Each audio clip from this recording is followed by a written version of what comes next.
I'm going to talk about the three people you have to identify in you. There are different layers of ourselves within us that we have to identify and to truly integrate these parts of ourselves.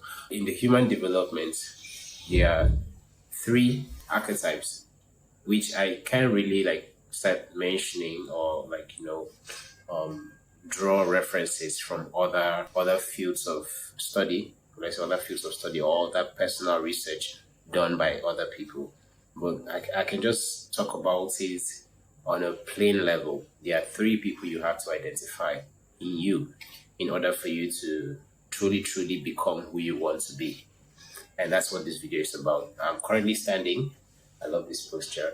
And I have a running nose, but we'll just do what we have to do.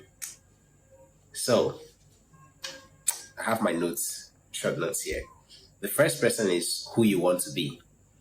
Now, who you want to be is very personal.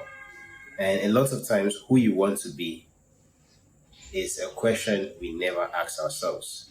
And even when we get to ask that question, we are always giving ourselves the response that was handed over to us by society, parents, you know. So the first person is who you want to be. The second person is who you have to be. Now, who you have to be is influenced by your environment. In a previous video, I talked about traveling, that when you travel a lot, you get to interact with different mirrors. And these different mirrors reflect to you different parts of yourself and also helps you identify the parts of you that's truly you and the parts of you that is shaped by your environment. So who you have to be, one of the determining factors of who you have to be is your environment. That's why people have very different personalities when they are around family and when they are around friends or when they are in a public setting. You can see that very well as well with the way the institution is set up when it comes to the corporate world. There is a certain persona you have to, so yes, who you have to be. And we now have who you are. Who you are is your current state, right? So it pretty much ties up with the other two, the person you want to be and who you have to be. Now, who you are is your current state. These are the three parts of yourself you have to truly identify with if you want to enjoy and experience flow. Once you've identified these three parts of yourself, these three people in you, creating art becomes very easy. Now I can talk about so many other things, like, oh, this is what you have to do and this is who you have to be to do this and that. But everything I'm talking about on this channel always gears towards art and creativity because that's what this channel is for. But these three layers of yourself are the layers you have to identify. Once you identify who you have to be in the present moment, you get closer to knowing who you are. And you can also have a glimpse of who you want to be. Example, the YouTube videos I'm making, there's a projection, a self-image of who I want to be.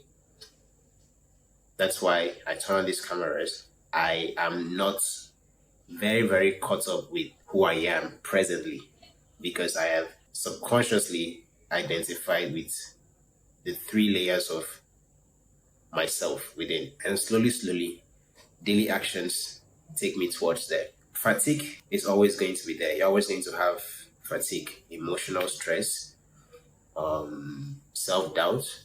Things are always going to get messy. But once you're able to integrate the three layers of self, you can always, it's like switching characters. You can always switch characters and play the game. So yes, what happens when you integrate this into your being? What happens is that you also create art from a place of originality. No one else can beat that. I saw something on a podcast with Rick Rubin, a podcast that Jay Shetty did with Rick Rubens, where he spoke about creating art from a very personal place.